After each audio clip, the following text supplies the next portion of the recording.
Good day, ladies and gentlemen. This is Watson Michael from Ceylon Institute of English and Leadership. And we are so happy actually to do this 21st Century Leadership Challenges series and the third episode, which is called the Economic Emergency. And we have with us Dr. Ravi Fernando. So Dr. Fernando, he's on 8 multinational and local boards. He is an alumni of the University of Cambridge and INSEAD Business School, having completed all his sustainability studies, that is postgraduate and masters at University of Cambridge, and all his strategy studies at INSEAD Business School. He's a visiting faculty at INSEAD Business School and is an executive in residence there. Dr. Fernando created the 21st Century Board Leadership Model, and which is developed in June 2020, and a US copyright was secured. It was later converted into a masterclass that is now taught in Luxembourg, Ireland, United Kingdom, and Sri Lanka. And it will be launched in Malaysia, Vietnam, and India in 2022. So our topic today is the economic emergency. And over to you, Doctor.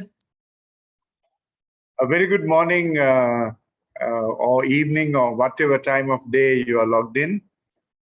It is absolutely a great pleasure for me to share my thoughts on the 21st century leadership model because this course is now, like Watson mentioned, already on its third cohort in Luxembourg. It's on to its second cohort in Sri Lanka. It's on to its second cohort in Ireland and United Kingdom, and soon to be launched, as he said, in Vietnam and India. So the more people who understand and get to know about this subject, the better for us, because there is no reason for any country or business to end up with a 19th century leader or an 18th century leader in the 21st century. If you are in the 21st century, then your leadership strategies and everything you do and say must be relevant to the 21st century. So my goal out of this entire masterclass and model is to create a cadre of world-class leaders who are totally relevant in the 21st century. So in other words, I'm also making an assumption that majority of the world's leaders, a majority of the world's national leaders, a majority of the world's business leaders, unfortunately, are not relevant. They are a little irrelevant for the 21st century. And to be relevant in the 21st century, one needs to understand, so who is a 21st century leader? Yes, Doctor. And that is the important point, yeah. Yes, so Doctor, if you can tell us, Doctor, who is exactly a 21st century leader, and could you give some examples of it? Excellent, excellent. So in my research and in my deliberations, when I created this model in April 2020, and of course, in June 2020, we got the US copyright for this. What prompted me was, like I said at the beginning, a book titled 21 Lessons for the 21st Century by Oxford PhD Yuval Harari. And Yuval Harari wrote 3 books, which became famous: Sapiens, Homo Deus, and his third book was 21 Lessons for the 21st Century. So what became obvious to me is, after reading this book and after having studied at probably 2 of the best business school, the best business school in the world, at INSEAD Business School in France, and probably the best university in the world, which is Cambridge, I realized that none of them were also talking about these 21 lessons or teaching us about these 21 lessons. And I asked the question, so if the best universities in the world are not telling us about 21st century challenges, 21st century leadership, 21st century strategies, then who is teaching whom these 21 lessons? So that is really the beginning of my journey to create the 21st century leadership model. All the universities in the world and the business schools and the corporate governance courses in the world cover elements of what I'm talking about. But no one is covering the entire story in a course. And when I did a study of all the business schools and all the courses available for anyone to do this, in the top 10 business schools, top 10 universities, I found not more than 10% of the curriculum I have created is being covered by anyone. So then I thought, okay, I must create a model out of this and create a model that is going to be totally covering the whole story 360 degrees and let everyone start getting understanding how to be relevant in the 21st century. So the first question you have asked me today is, so who is a 21st century leader? And why are you saying majority of world leaders and national leaders and business leaders are currently irrelevant? And they're irrelevant not because of any fault of theirs. I want it very clear. They're irrelevant because the curriculums they have learned haven't taught them any of the topics I'm talking about today. That is why they're irrelevant. You see, it is nothing to do with the fact that they are irrelevant. The courses they have studied are irrelevant for the 21st century. Okay? So that is the key point I want to make. Okay, so I have found that there are 4 imperatives for a 21st century leader to be called a 21st century leader. So anyone who's following this course can make a checklist of these 4 items and ask the question, am I 100% up to speed with these 4 issues? And if at the end of this self-analysis, you can put a tick for all 4 of these items, not 1, not 2, not 3, but all 4 of these items, then you can call yourself a 21st century leader. If you are not able to put a tick to any of these items, then you cannot call yourself a relevant 21st century leader. Okay? So now let's look at the 4 items, the 4 traits. I call it the 4 imperatives to be a 21st century leader. Okay? So the first imperative, which you can now rate yourself, and anyone watching this can rate yourself, is, do you have an appreciation for science? Do you have an appreciation for basic science? I'm not talking of anyone being a scientist to be a 21st century leader. I'm saying, do you appreciate science? Do you understand the basics of science? Do you understand that science is to do with observation and experiment and creating hypotheses based on observation and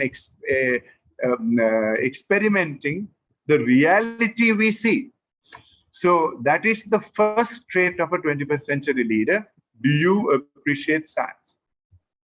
Second, the first part continues. Now, so if you have an appreciation of science, you will also mobilize science to meet the challenges of the 21st century. You know, knowing science is one thing. Mobilizing science as a solution to the 21st century challenges is the flip side of the coin, appreciation of science. So first criteria for anyone to be called a 21st century leader is they must appreciate the science and they must mobilize the science to meet the challenges of the 21st century. So that is criteria number 1 or imperative number 1, right? So science-led and science mobilizing. This is the 2 important things. So if you are a leader who understands science, if you are a leader who appreciates science, then you will take everything that the scientists have told us about the reality this planet is facing, which is now referred to as a code red for humanity by the UN Secretary General, Antonio Guterres, and the climate emergency, you will begin to see this is serious stuff. You won't ignore it because now you know enough science to respect what people are telling us about the danger this planet is faced with. So if you are a science appreciating leader and you're ready to mobilize science, the second criteria or the second imperative is you will have what I call an urgency to impact the climate emergency and the code red for humanity. And you will do this not in the long term, but you will do it in the short term. And you will try to achieve these objectives by 2025, the very latest. And why am I talking about 2025? Because the World Meteorological Organization has now given us a warning. And these are a bunch of scientists who have said that the planet will cross 1.5 to 2 degrees centigrade temperature from a base year of 1880 by 2025. So 2025 is round the corner, just 3 years from now, 3.5 years from now. And if we are serious about understanding science, then we must act with urgency to impact the climate emergency and the code red for humanity. So that is the second imperative. So the reason this second imperative is very important is because when I hear world leaders and national leaders wanting to impact the climate emergency and the code red for humanity in 2040, 2050, 2060, it immediately tells me these are irrelevant leaders. Because if you are a relevant leader and you understand the science, then you won't put 2040, 2050, 2060 as when you're going to act on this. You will act on it immediately. Immediately. You will not postpone acting on it. And the best way I can explain the second imperative is Greta Thunberg calls this a very urgent crisis and says our house, our planet is on fire. Now, I want to ask you all a question. If our house, your house that you're living in is on fire, are you going to act on putting the fire out immediately, or are you going to postpone acting on it for the next 5 years, the next 10 years, and the next 20 years? Simple question. You will want to act on putting the fire out immediately. So that's why I say any leader who's talking about acting on the climate emergency, on the code red for humanity in the long term, and who thinks that there is time till 2040, 2050, 2060 to do this, I call them irrelevant national leaders and irrelevant business leaders, because they have not understood enough science to understand there is an urgency needed to act on the climate emergency and the code red for humanity. Now, when the UN Secretary General calls it a code red for humanity, that means you have to act on it immediately.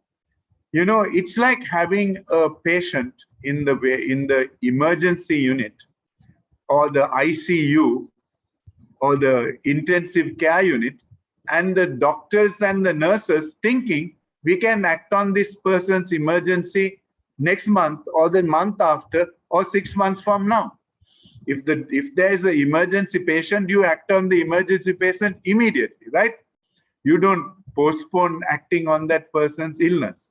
So what I'm seeing lacking in world leaders is an urgency to act on the climate emergency as though it was an emergency and needing attention right now. Okay? So that is the second characteristic of a 21st century leader. And when I use that second imperative or criteria, I would say 99.9% of world leaders fail on the second criteria, because nobody seems to be having any urgency to act on the climate emergency. In their talk, in their words, they are pretending like there's an urgency, but in their actions, in their strategies, you can see they are postponing acting on it to 2040, 2050, 2060. So any leader in a business or a nation who is doing that is an irrelevant leader and should not be even used the word leader. I call them non-leaders. Leadership is acting with urgency on the climate emergency. So that is our second characteristic, second imperative for a 21st century leader. So what is the third one? So if you have one, you will immediately act on one, as I said in number 2. The third criteria for a 21st century leader is a leader who understands what I call the triple bottom line business model and creates a triple bottom line business model for the business, or creates a triple bottom line business model for the nation. So if you are not thinking triple bottom line, then I wouldn't call you a 21st century leader. And I want to give credit to the man who created the concept of triple bottom line, John Elkington, in his book Cannibals with Forks in 1997. And he basically talked of having a triple bottom line mindset when we create a business model or a national growth model. So what is this triple bottom line model? The triple bottom line model is where we first understand what is the triple bottom line. Normally, businesses and nations only focus on a single bottom line. What is this bottom line? For businesses, it is a bottom line called profit. And we always talk about profit, profit, profit, profit, profit. So if you are not making a bottom line, you don't have a business. Okay? You can't have a business model without a bottom line, at least in the medium to long term. You can borrow money to keep the business going up to a point, but the business must turn around within the short to medium term. If a country is triple bottom line focused, they will understand that economic growth is a crucial determinant in terms of their GDP, etc.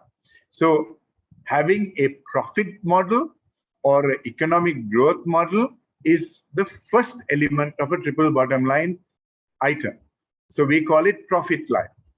But 99.9% of business leaders and national leaders ignore the other two bottom lines. They only focus on the profit bottom line. Okay? And I call them lopsided leaders, because you cannot ever achieve only economic profit and only economic growth without looking at the other two bottom lines. So what are the other two bottom lines? The second bottom line of any business is what I call the planet bottom line, the environmental bottom line. So that is bottom line number 2. Now I started with the top bottom line, profit bottom line. Bottom line 2 is the planet stroke environmental bottom line. And the third, and I would call it the most important bottom line, in my opinion, is what I call the people bottom line or the social bottom line.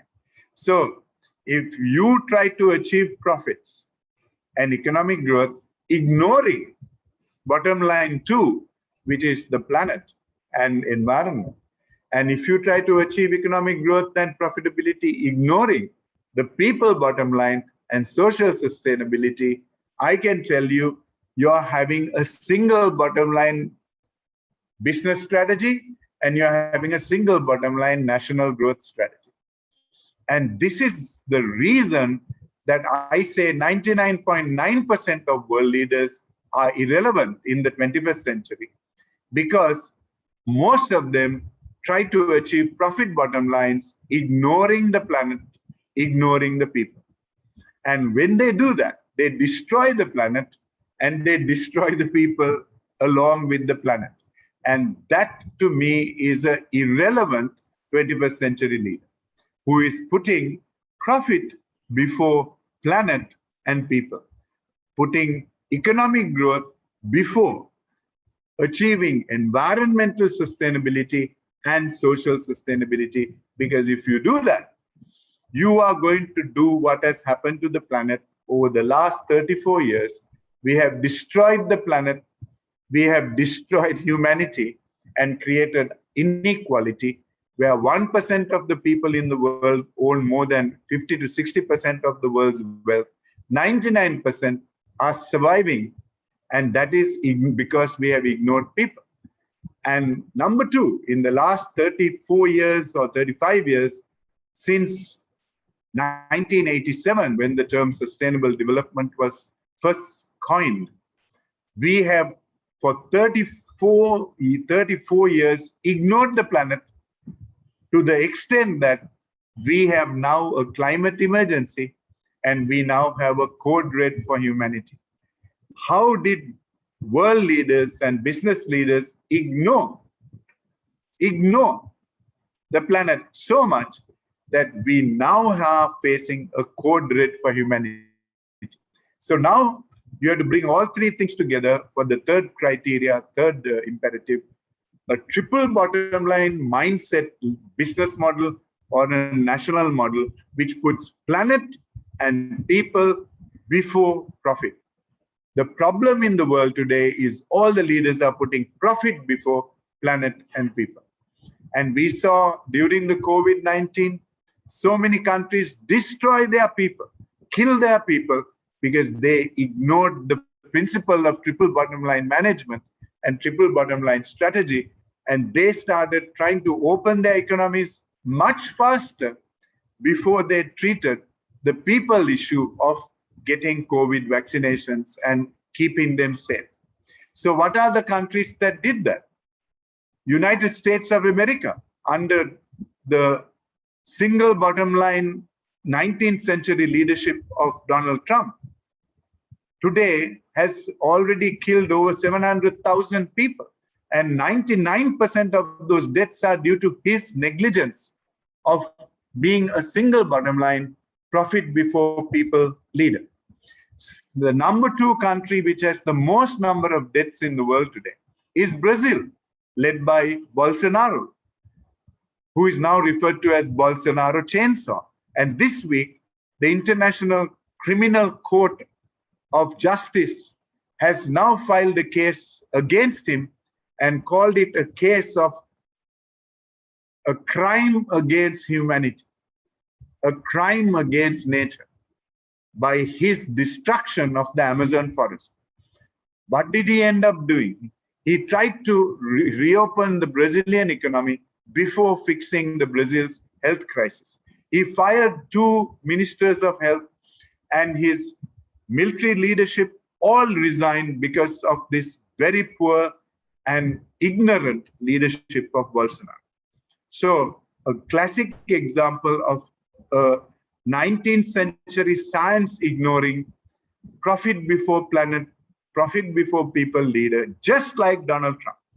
And what amazes me is that America, where a country which we thought had advanced thinking, had advanced knowledge, and we all thought that this was an advanced nation, have almost 20 to 25% of its population who yet think Donald Trump did the right thing. So me, that confirms that America is no longer the global leader of anything, because any country that can ignore the triple bottom line leadership and how Donald Trump and Bolsonaro ruined those countries and are the number one and number two country in the planet which has the most number of COVID deaths, with 700,000 deaths as at this month, October 2021, and 600,000 deaths in Brazil as at October 2021, have shown and confirmed my hypothesis that if you're not a 21st century leader, you will exactly do what these two leaders did for Brazil and USA. So now poor President Biden is trying to undo the damage that this 19th century leader has done to America. And he has a big challenge because you can't stop it, because one of the messages he's giving people is don't take a vaccine. Just imagine telling your people don't take a vaccine. No need to put a mask on. These are the messages that these two 19th century leaders have done. I think both of them, along with a whole bunch of other leaders, should be taken up in the International Court, Criminal Court of Justice, and basically sued for crimes against humanity. So the key lesson I'm bringing from the third imperative is, if you're not a triple bottom line leader, you will end up doing two things. Number one, you will destroy and kill your people. Number one. Number two, you will destroy your planet and your country. That is what these two guys have done. And just to accentuate a key point, Brazil and the Amazon rainforest, we all knew accounted for 20% of the world's oxygen. 20% of the world's oxygen was created in the Amazon rainforest because of all its trees, because of all its beautiful rainforests. I can tell you, since 2018, he has increased the destruction of the Amazon by 40%. And today, 2021 October, I can confirm Brazil, which gave us 20% of the world's oxygen, is now giving us 0% of the world's oxygen. Now, I want to ask you a simple question. If there was a patient in the ICU and that patient was on oxygen, and lots of the patients in the ICU, the emergency units in the world, are on oxygen because they are having a breathing difficulty. And if some doctor comes to the ICU and switches off that oxygen and walks out of the hospital having switched off the oxygen, what will happen to that doctor, Mr. Watson? What will happen to that doctor who switched off the oxygen? He'll get fired. What will happen? He will get fired. He will be fired. He'll be put in prison for killing a patient. Am I right? Absolutely. He will be not only fired, that doctor or nurse or anyone who switched off the oxygen needed for an emergency patient will be immediately put in prison for murder. Correct? They will be put in prison for murder. Now, this man has done that with 20% of the oxygen of the world. Right? That is why he is now going to be taken up as a criminal in the International Court of Justice, because he has actually killed 600,000 people in Brazil because of his ignorance and because of his not being a 21st century leader. So I hope I have given you some excellent examples of the three characteristics of a 21st century leader. Now I come to the fourth and final characteristic, imperative of a 21st century leader.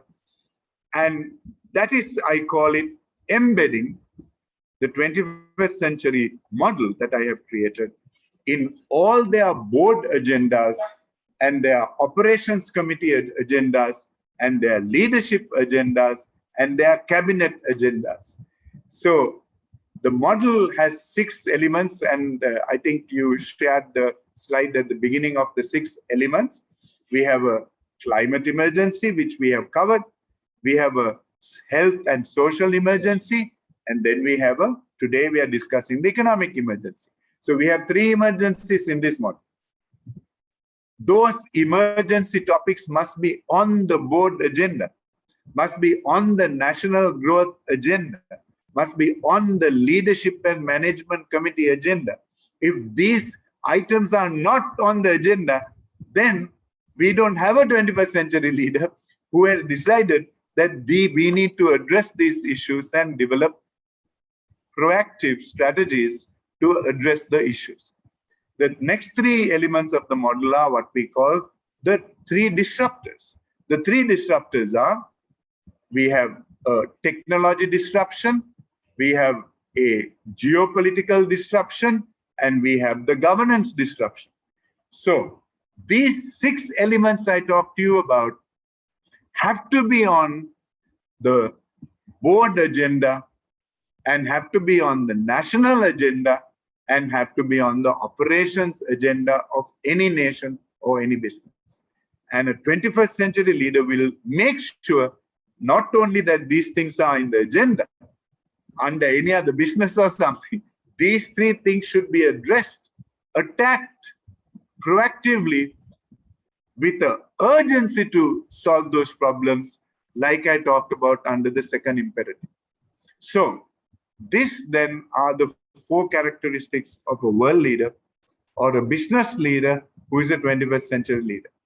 And every single one of you who are watching this program can now do a self-analysis and ask the question, am I a 21st century leader? Am I not a 21st century leader? What do I have to do to become a 21st century leader? And how can I learn to be a 21st century leader?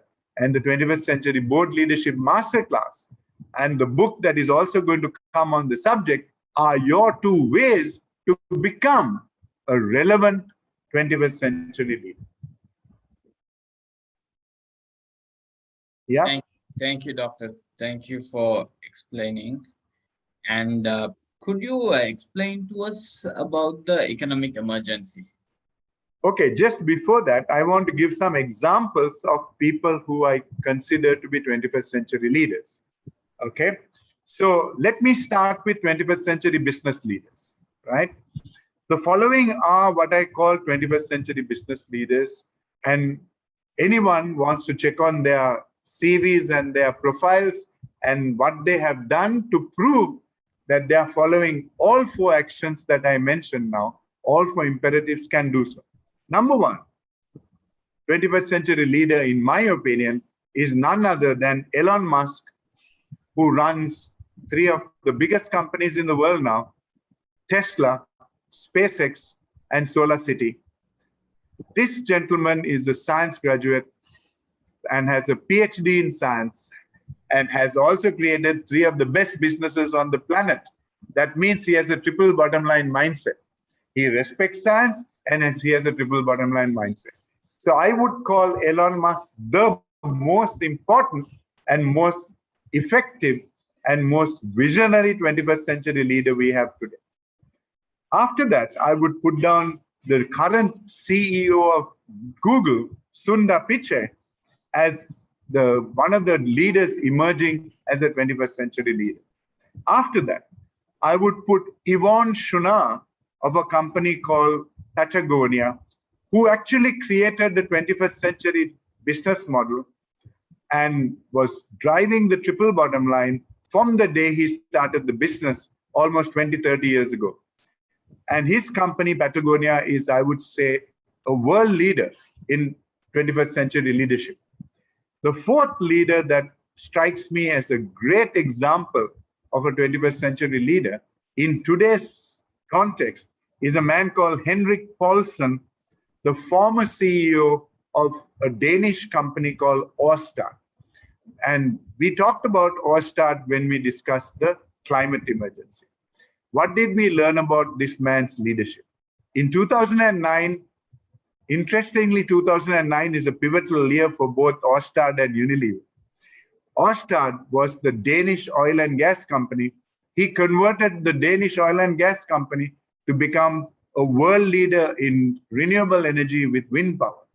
So, Henrik Poulsen, 21st century leader, who shifted from an oil and gas company to become the world leader in renewable energy.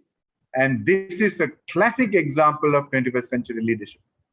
The other leader I want to highlight today is Werner Hoyer, who is the CEO and chairman of the European Investment Bank who has stopped investing any money in fossil fuels through the bank. And I can tell you the European Investment Bank, I just wrote an INSEAD case study on this and published it in April this year. This is a classic example of a company who have understood the triple bottom line and who have taken decisions to stop funding for polluting fossil fuels like coal, like petroleum, like diesel, and like natural gas. So Werner Hoyer of European Investment Bank, this bank is bigger than the World Bank and the International Monetary Fund combined. Their disbursement per annum is 80 billion euros. So they are bigger than all these other banks combined in terms of multilateral banking. So he's a great leader. And the last, Paul Polman of Unilever, who once again joined Unilever in 2009. And in 10 years, he made Unilever one of the top 3 companies for sustainable business with a triple bottom line leadership and an urgency to impact the climate emergency. So Paul Polman, by the way, he just published a new book this month called Be Net Positive. And that is a good example of why I call Paul Polman a 21st century leader. So these, Michael, are the examples of amazing 21st century leaders in business. But now I want to talk to you a little about national leaders and influencers. Who are the 21st century national leaders? So I would say among the influencers are John Elkington, who created the triple bottom line, Dr. Mark Carney, who is now considered one of the most important financial leaders in the world. He used to be the governor of the Bank of England, and before that, he was the governor of the Bank of Canada. He's a Canadian guy doing an amazing job, Dr. Mark Carney. Then another amazing leader is a guy called J. Weatherill, who was the former Prime Minister of South Australia. This gentleman has created South Australia to be a world leader in renewable energy, and 100% of South Australia's energy is coming from renewable energy sources. Now, what he has done is absolutely dramatic in South Australia because he had to fight a 19th century science denying, code red for humanity denying, climate emergency denying Steve Morrison, who is the current Prime Minister of Australia, because this gentleman is everything that you shouldn't be in the 21st century. So J. Weatherill was able to overcome a 19th century leadership of Australia by Steve Morrison and do the right thing for South Australia. So if you are a 21st century leader, you will overcome challenges coming from a 19th century leader and create a business model and a national model, which is triple bottom line. The fourth influencer I have great respect for is Ursula von der Leyen, of the current president of the European Union. She took over office about 2 years ago. And the first thing she did was create what is now known as the European Green Deal for Europe to be net positive in the coming years. So now we can see a leader who's driving the entire European Union agenda based on the 21st century leadership model. And I would probably end with another young lady who is having great influence in the world today, who is calling out 19th century science-denying leaders, code red denying leaders, climate emergency denying leaders, and asking them, why have you not put the house on fire off by exiting polluting fossil fuels? Why have you not done that now? Because you are going to impact all the future generations of the world by creating a planet that we can't live in.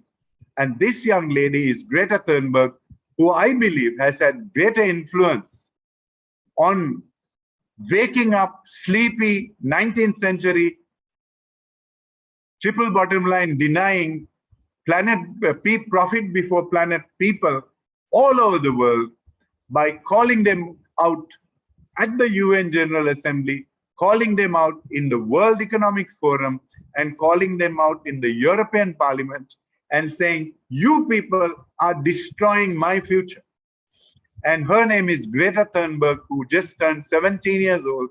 I call her a great influence in the world of triple bottom line thinking and sustainability, because she has achieved more for triple bottom line thinking and the changing of leadership from 19th century leadership to 21st century leadership than I would even say the entire United Nations, because she has been able to pinpoint the way leaders are postponing acting on this matter for 35 years. And she has said, you people are killing us.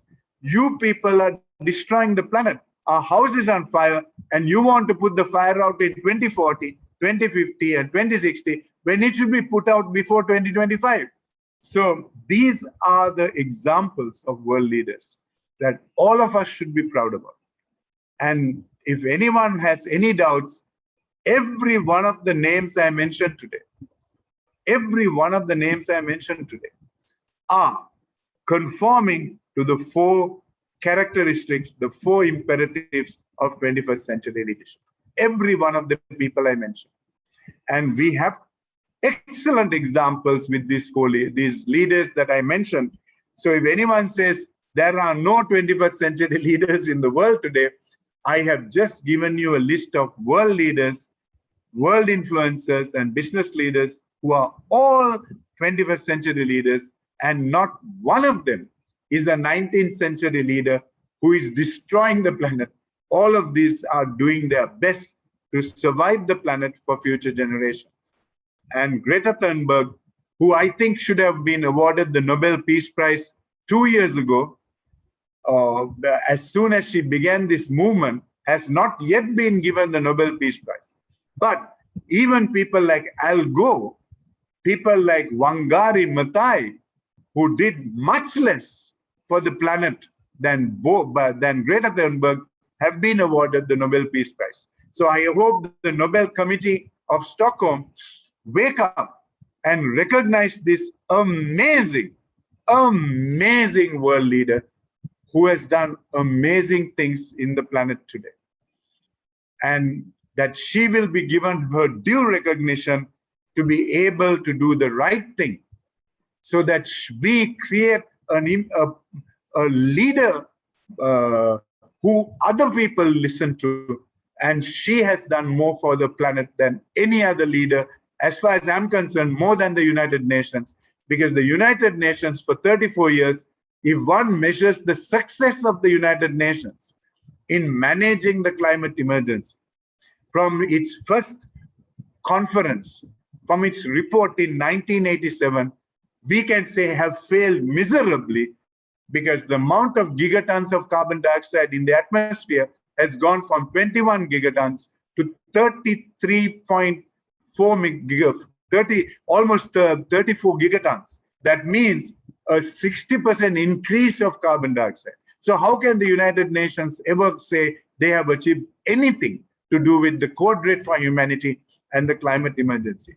But this young lady has done more to wake up leaders than all these leaders combined.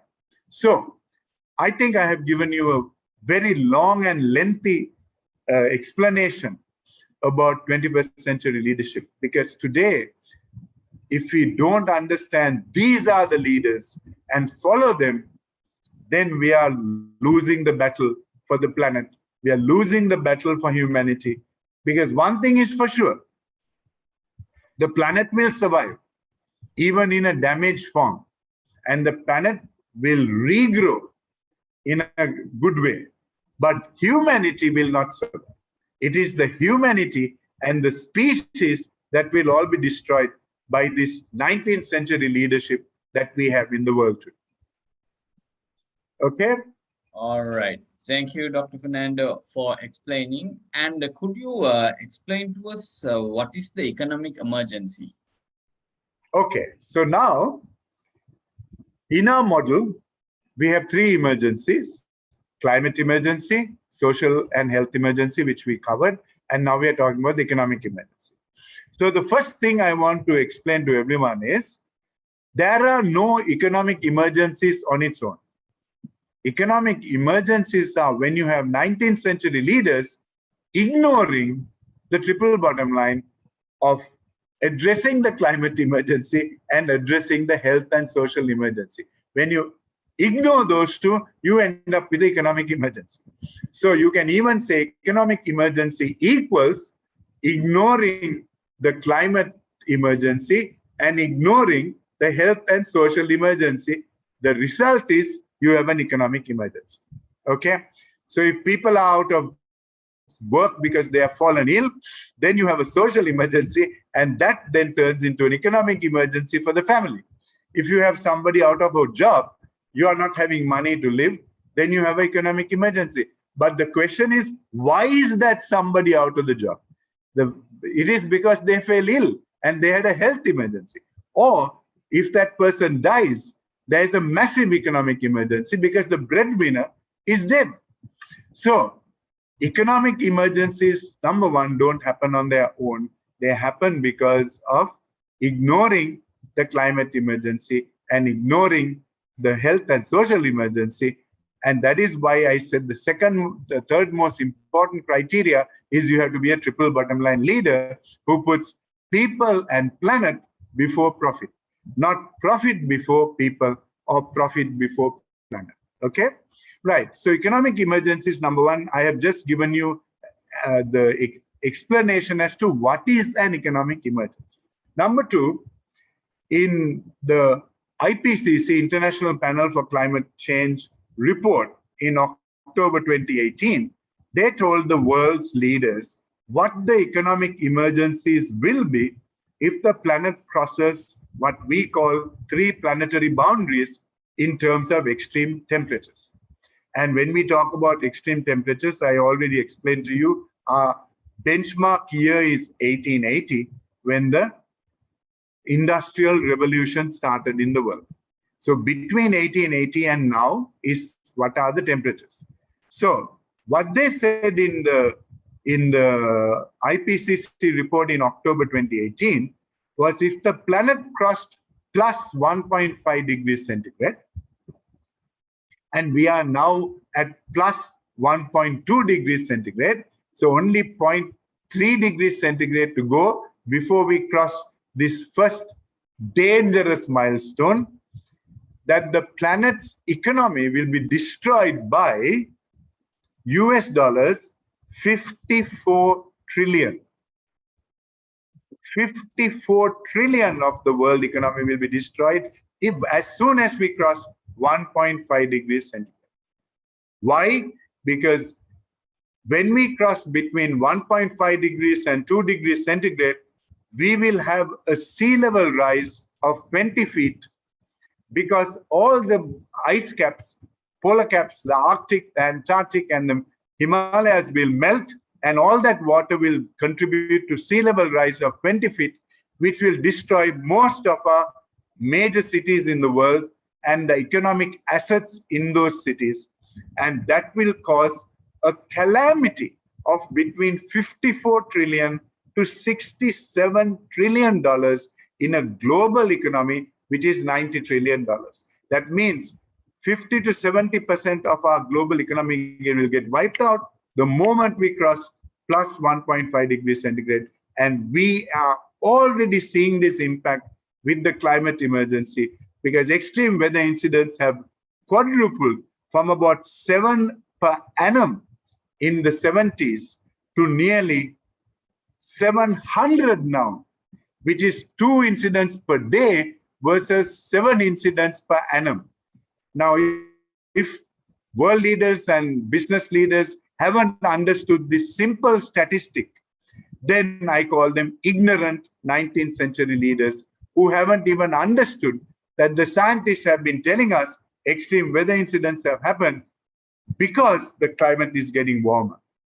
Because as the temperatures go up, then the three kinds of extreme weather incidents. Number one extreme weather incident is the planet's temperatures go up. So the last 20 years have been the hottest 20 years ever recorded on the history of this planet. Now, if world leaders and business leaders haven't understood that bit of science, they should all be sent for a science 101 class or a basic introduction to science class. And I think no leader should be appointed if they haven't passed a basic science class, because that is why we are having leaders ignoring science. So number one, temperatures have gone up. Number two, when temperatures go up, we have extreme weather in the form of hurricanes, typhoons, flooding, because the temperature is so warm, the precipitation of all the atmospheric water and the groundwater ends up getting caught in the clouds and heats up the oceans and heats up and sends all this into the atmosphere. And then we have massive tornadoes, massive hurricanes, and massive flooding. And today we have so many examples of massive flooding every country. The European Union was underwater just 2 months back. Most of the countries in the European Union. And China was underwater. India was underwater. So many countries were underwater because of these issues. So tornadoes and flooding and rainfall is the second economic impact. And 80% of all the extreme weather incidents of the world leads to flooding. So we must understand flooding is going to wipe out global economies. The third kind of extreme weather incident is droughts. And we are now facing droughts that then lead to wildfires. And majority of the world is having wildfires as we speak. Wildfires in California, wildfires in Europe, wildfires in Australia, wildfires in Siberia, in Russia. And these wildfires are burning down our oxygen tanks called rainforests. And we are now having a calamity facing us, because I can tell you, here's a prediction. In the next 10 years, every one of us will have to wear a face mask when we leave our homes. Not because we are going to catch COVID, but because the air is so polluted, having burnt so much of fossil fuels. Number one. Number two, every one of us will be carrying an oxygen canister in our hip pocket, in our hip flask, like a hip flask, to simply be able to breathe some clean air. Everyone in the world who can afford it will be carrying an oxygen canister. Number three, we'll be carrying another canister for fresh water, because I can tell you there'll be no fresh water when we have destroyed all the fresh water in the world. So something like this, everyone will be carrying in their hands, because there will be no fresh water available, because the world's total fresh water is only 3%. 97% is seawater. So when we pollute, when we melt the freshwater resources in the Arctic, Antarctic, and the Himalayas, what we are really saying is we are melting our fresh water and turning our fresh water into salt water. So you will not have fresh water. So we will have to take the salt water, desalinate it, and then drink it and say we are now drinking fresh water, like what is happening in the Middle East. So every single human being, because of 19th century leaders ignoring the climate emergency, ignoring the science, ignoring the code red for humanity, will be going with a face mask, will have an oxygen tank, small oxygen canister, and a water canister in their pockets, in their hands, because they will not be able to survive 1 hour without these three things. So this is how serious the problem is. Okay. So mark my words, today is the 15th of October, 2021, correct? Am I right? Yes, 16th of October. 16th of October, 2021. 10 years from now, it'll be 16th of October 2031. And if someone sees this recording in 2031, they will say he was right, because that someone who sees it will be either wearing a face mask or carrying an oxygen canister or carrying a water canister with them, because they will see that I made this prediction 10 years before it happened. And I'm not trying to take any credit for this. This is because I have understood the science and I have understood what is happening in the world, which majority of our world leaders are ignorant about and haven't even done a science 101 class, and therefore are ignoring the science. And also, we have a United Nations who knew about this problem in 1987, 34 years back, and have achieved absolutely nothing in terms of exiting fossil fuels from the planet. And the combination of ignorant leaders in national leadership, ignorant leaders in businesses, and United Nations leaders who thought that they have to be politically correct without taking the actions needed so that they can keep the politicians who are funding the UN going. This is why we now have a code red for humanity. And the last item on the economic emergency is that the report says if we cross 3.7 degrees centigrade plus 3.7, and I can tell you we are coming very close to that. If once we cross 2, the next 1.7 will happen very fast, because as you know, as the water boils closer and closer to the hottest point, it'll boil faster. So they say if we cross 3.7 degrees, the damage to the global economy will be $515 trillion, which means we will wipe out 5 years of economic gain in one shot as soon as we cross the 3.7 degrees barrier. So I hope, Michael, I have now set the stage to talk about economic emergency. I have also set for people to understand the term economic emergency. So economic emergencies happen when you have 19th century leaders who ignore the health emergency, social emergency, and the climate emergency. And 99% of world leaders and 99% of business leaders are actually ignoring the science, and that is why we have a problem. So let me also tell you some important fact about how badly they have ignored the economic emergency. And I will now tell you in countries which have what we call country overshoot days 2021. In other words, countries who have used up their carbon budgets way before they should have used it for every country. So if the whole world, I'm just going to mention a few countries. If the whole world used up fossil fuels and used up carbon emissions like these countries, they would have finished their annual budget of 2021 by this date I'm going to give you, right? So understand this word carbon overshoot day, which means that's the day they will use up their entire year's budget, because their per capita consumption of fossil fuels is so high that their entire year's budget will be finished by this day. The whole world's budget will finish on this day. So let me start with the worst countries. The worst countries at the moment for exhausting their carbon budgets. And if the whole world behaved like these two countries, our annual carbon budget will be finished on the 9th of February, and on the 15th of February of the year. That means from March to December, there is no budget. We have exhausted the entire year's budget, and the two countries who are doing that are Qatar and Luxembourg. So their per capita consumption is the highest on the planet of fossil fuels. Now, let's go down that list.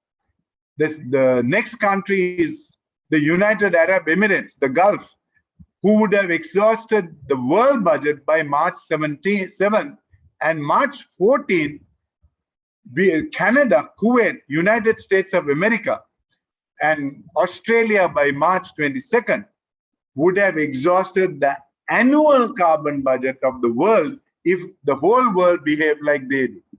So these are examples, bad examples. So how did the leaders allow it to happen? That their annual carbon, if the whole world behaved like them, our annual carbon budget for the world will finish by March 26th. So I can tell you by the 30th of June, if any country behaved like the countries I'm going to mention, we would have finished the year's budget in 6 months. So I'm going to name all the countries who are going to ruin us because of their lack of leadership in terms of reducing their carbon emissions. So I already talked about Qatar, Luxembourg, United Arab Emirates, Canada, Kuwait, United States of America, Australia, even Denmark is in that list. Belgium is in that list. Republic of Korea is in that list. Sweden is in that list.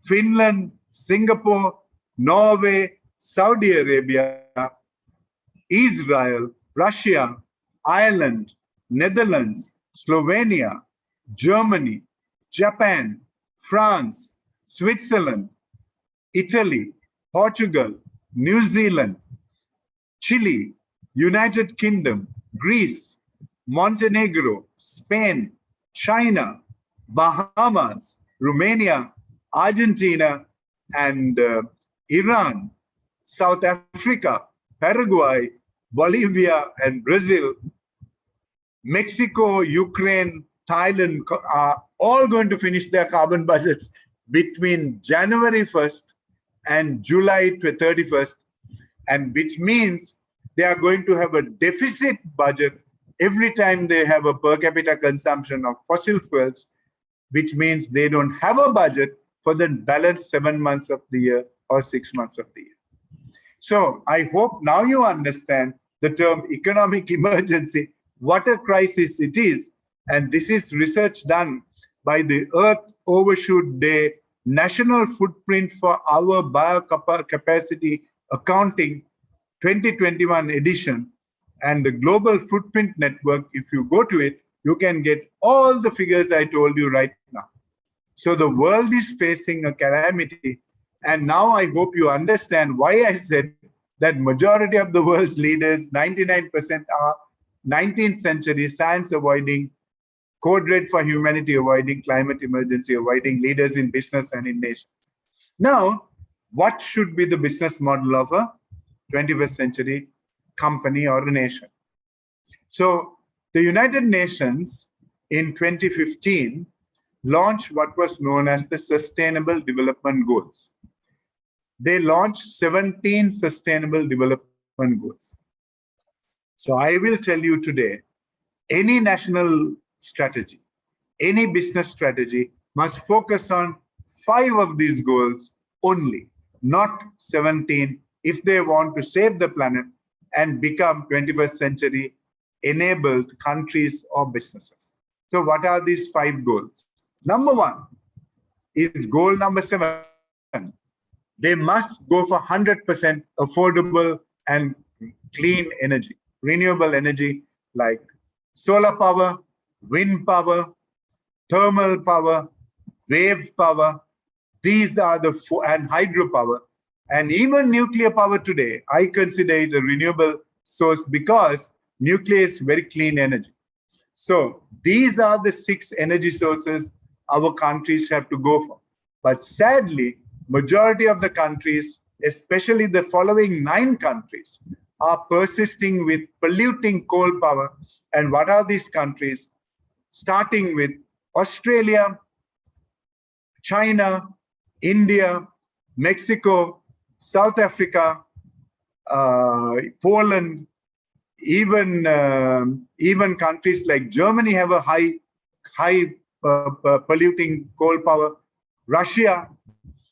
These are the countries who have not yet changed from what I call a 19th century economic growth model driven by not renewable energy, but by fossil fuels. So goal number 1 is a national strategy or a business strategy driven by number 7 goal. The second goal that everyone should focus on is responsible consumption and production. Now, it is because there's irresponsible consumption and production that all these countries I mentioned are going to exhaust their carbon budget in 6 to 7 months and going to not have any budget left for the rest of the year. So goal number 12 is the second most important goal.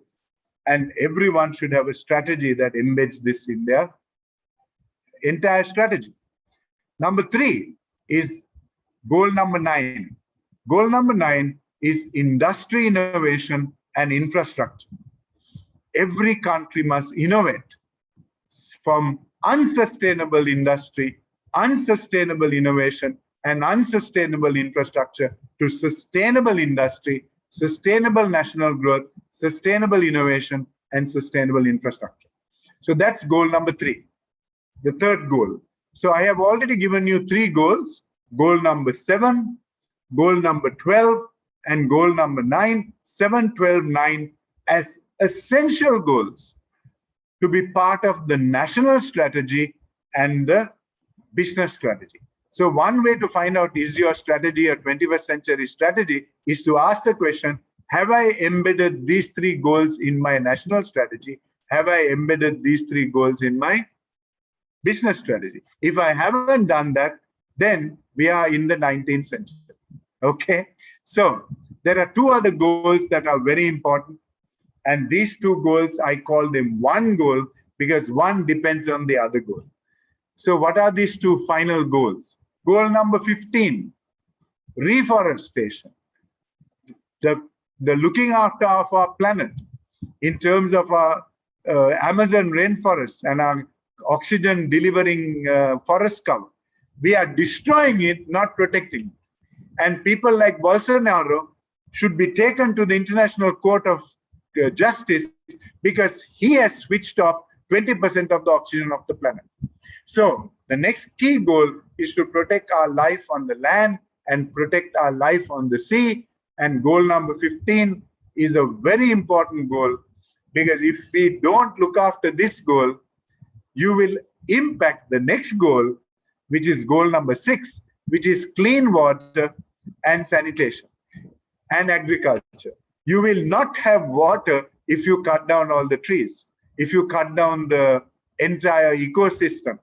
So rainforests are called rainforests not by chance because they enable the rain cycle. So if you cut down the rainforest, you will not have rain. If you don't have rain, you will not have fresh water. So goal number 15 and 6 are the other 2 goals. So I have given you only 5 goals to look at. You know, I'm not saying the 12 goals are not important, but I'm saying if you want to address the economic emergency, then these are the 5 goals that must be captured in your strategy. Okay? Your business strategy, your national economic growth strategy. If you don't have these 5 goals, you are generally leading your country as a 19th century, science denying, code red for humanity denying, climate emergency denying leader who is actually putting profit before planet and people, and you will ruin the country, you will ruin its economy, you will kill its people because you are basically dragging the whole story down and not moving in the front, like the countries I mentioned, who were referred to in the BBC news yesterday, the countries I mentioned, who are persisting with coal power and not exiting coal power. These are the countries who are actually ruining the planet and ruining the earth as they go forward. So now you know what a good economic model must look like. And I think the next big question is, so are there any countries or businesses doing this? Correct. Okay. Absolutely.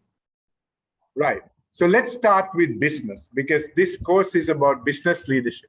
21st century board leadership model is a business leadership model. So the first company, there are 3 companies I want to showcase to you today. The first one is Unilever, led by Paul Polman, the former chairman of Unilever. And I already told you that he is clearly a 21st century leader who just published a new book called Be Net Positive. And this gentleman led Unilever from 2009 to 2019. And he launched a strategy called Unilever Sustainable Living Plan. It launched in 2009. And he looked at three things. He looked at reducing the environmental impact of Unilever, number one. So that is, you can refer to the goal I talked about. Goal number 15 and goal number 6 is, and goal number 12 are in his company strategy, right? Because that is the first thing he looked at. How do I reduce the environmental impact of Unilever globally? Number 2, he wanted to make it half what it is today. He wanted to make the environment impact reduced by 50%, but grow the business by 100%. Double the business, half the environmental impact. So now, basically, he has reduced the impact by 3/4 if he does that. So this is an amazing leadership strategy. And he also said, I must improve the health and well-being of 1 billion people in the world, because that is the impact Unilever has with his products. Lastly, he said, I must improve the livelihood of millions of people in the world. So he launched what was known as the Unilever Sustainable Living Plan. And the goal of this plan was to make sustainable living commonplace. He wants everyone to have sustainable living. Now, once again, I want to draw your attention to the goal number 12. Sustainable consumption comes from sustainable living. Yeah. So goal number 12, it's once again underlining goal number 12. And what was his vision? He had a vision. He said to grow our business. Now remember, grow our business. He's not saying we are going to stop growing the business.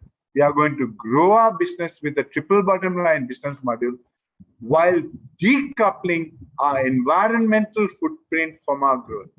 Decoupling environmental footprint from our growth, increasing our positive social impact. Now you can see triple bottom line impacting its people, impacting the planet, and impacting the people of the world. Delivered through the Unilever Sustainable Living Plan. Now, that is his vision. That was his goal and our purpose. Now, I am not clear if the new leader who has taken over Unilever, Alan Job, is following the same level of enthusiasm, same level of urgency to impact the climate emergency that Paul Polman had. My guess is it's not so. And also my guess is, if I talk about this subject to the over 100,000 employees or 500,000 employees of this company, maybe not everyone has the urgency that Paul Polman had. So there are many leaders of Unilever who probably have heard the term Unilever Sustainable Living Plan, but who are not living with an urgency to impact the climate emergency like Paul Polman had. So, what did he want to do in terms of strategy? Strategy was to deliver long-term growth and sustainable value creation. Long-term growth and sustainable value creation. Now, one of the things that Paul Polman said when he came to leadership was, I don't want anyone who wants to have short-term economic growth investing in Unilever shares, because we will not deliver short-term economic growth. What we will deliver is strategic, long-term, sustainable value. That is what we will give you. So if you want to invest in short-term growth, don't invest in Unilever. And he stopped reporting Unilever's results every quarter. He said, I will report it only twice a year, half yearly, end of yearly. Because he didn't want anyone thinking that we have to deliver quarterly results, which is the disaster that the world is facing. He said, if we deliver, we will only deliver long-term value creation. Can you see? Now when he talks about his book being carbon positive, what he's talking is exactly what he preached and what he did in Unilever during his leadership. But I am not convinced that Unilever's current leadership are following this principle and following it with the same enthusiasm and same commitment of Paul Polman. I started my working career at Unilever too. So I'm following Unilever very, very closely, and I'm proud to say that Unilever is considered the most sustainable company in the planet. But I have questions about Unilever. Why is majority of its packaging single-use plastics that are contributing to the plastic pollution, which we talked about yesterday at the last lecture? Why hasn't Unilever gone into 100% renewable energy for its entire supply chain? Why is Unilever not managing the 2/3 of its impact, which is at consumption level, and as opposed to 1/3 only at the production level? So 2/3 is at consumption. They have to address the consumption strategy. So Unilever has a long way to go, but at least we know Unilever had a leader who got the right thing going. So what does Unilever depend on? They depend on purposeful people, first and foremost. I would call it Unilever depends on triple bottom line minded people. Once again, confirming what I said about what is the characteristic of a 21st century leader. Number 3, triple bottom line mindset, putting planet and people before profit. Number 2, natural resources. So if there are no natural resources, Unilever will not have a business. No nation will have a business. And it is quite shocking for me how we are destroying our natural resources. It is as if we already have a second planet available with natural resources when we finish all the natural resources of this planet. So we have a bunch of leaders who haven't understood the term, the law of diminishing returns, who haven't understood the term, we have limited resources, finite resources, not unlimited resources that we can destroy. So if we have limited resources, then we must manage the limited resources with a 21st century leadership thinking, not unlimited thinking it is unlimited. We have financial resources and we have to manage them to do the right thing. Intangible assets. We have intangible assets in terms of nature, in terms of breathing oxygen, in terms of having fresh food. This is the intangible resources. In tangible assets, we have suppliers and stakeholders and partners. So what Unilever's sustainable living plan depends on are these elements. What value do we create? So what is the value we want to create? Number 1, we want to give value to consumers in terms of consumer benefit.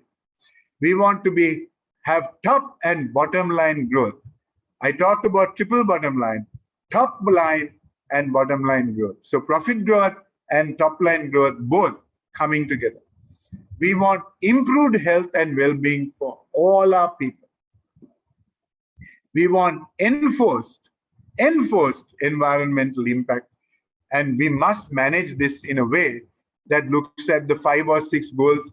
And one of the goals I probably didn't talk about is life on land. I talked about goal 15, and managing our oceans is goal number 13. And 14, we must manage our oceans too, because we have 2 earth lungs, the ocean and our nature. Lastly, we must have enhanced livelihood. So everybody must benefit from this. So what has Unilever achieved since they launched this program so many years ago? Let's look at what they have achieved. Number 1, they have been able to reduce their manufacturing carbon footprint by 75%. Now, isn't that quite amazing? Per ton of production, Unilever has reduced their carbon footprint by 75% since Paul Polman started the program, which is a dramatic reduction. They have reduced their greenhouse gases by 10% since 2010. So now I already told you Unilever has to do much better there. And I already told you where they are dropping the ball. And one of the areas I think Unilever has dropped the ball is they have not been able to inspire its 300 to 400,000 employees to understand and get into the spirit of the Unilever Sustainable Living Plan. And I think that's been a failure on the part of its various leaders at various levels and a failure on the part of its HR department, because they should have instilled this in every single employee if they want to achieve this goal. Water. They have been able to reduce their water impact per consumer use. Unfortunately, they have not been able to achieve that yet. However, in manufacturing, they have reduced their water impact by 49% since 2008. So water impact in manufacturing they have reduced, but not at the consumer level. Next issue is waste impact. Now, I already told you Unilever contributes to the world's waste problem with single-use plastics. So at the moment, they have been able to reduce the waste by about 34% since 2010, but that means they yet have 66% yet to reduce. So they have yet a target to achieve. Our manufacturing waste, they have reduced by 96%. So well done. They have reduced the manufacturing waste by 96%. Lastly, sustainable sourcing, which means when they source, they are sourcing sustainably. Now, when you source single-use plastics, you are not sourcing things sustainably. That is unsustainable sourcing. So at the moment, they say the agriculture raw materials, they have reduced got it right by 67%, but they have other sourcing which is contributing to the problem. So when I talk about Unilever or any company, I will not only talk about the good things they have done, I will also talk about the things they need to do yet. But today, I can say Unilever is the leading company in the world that has got at least some of its elements right, whereas most companies have dropped the ball big time on all matters. The next company I want to talk about is a company called Patagonia. And Patagonia is led by an amazing leader called Yvon Chouinard. And what is amazing is from the day he started this company, everything he has done is 21st century criteria led. The 4 criteria I talked about. Has he understood the science? He has understood the science. Number 2, has he urgency to impact the climate emergency? Yes, he has. Number 3, has he installed the triple bottom line business model? Yes, he has. Number 4, has he put the 21st century board leadership model masterclass 6 modules into the agenda of his board, into the agenda of his company? Yes, he has done that. So let's look at what is his great story about. So here's a nice quotation from him. He says, the capitalist ideal is you grow a company and focus on making it as profitable as possible. Then, when you cash out, you become a philanthropist. We believe a company has a responsibility to do that all along, not only when you make your profits, for the sake of the employees and for the sake of the planet. So this is a quotation from Yvon Chouinard of Patagonia, who set up Patagonia as a company that is delivering a lot of outdoor equipment, outdoor clothing, outdoor equipment and clothing. And basically, he has, when he started the company, he put 10% of his profits and 1% of all his sales to what he called earth tax. And with that money, did sustainable strategy all over the world. So normally when a company sells products, it wants to sell more products and more products and more products and start telling people, get rid of your old product, buy your new product, right? Now, listen to Shona's strategy. He tells people, please don't buy a new product. Please don't buy a new product. When your product that you bought from Patagonia has got damaged, when you cannot use it anymore, come back to my company.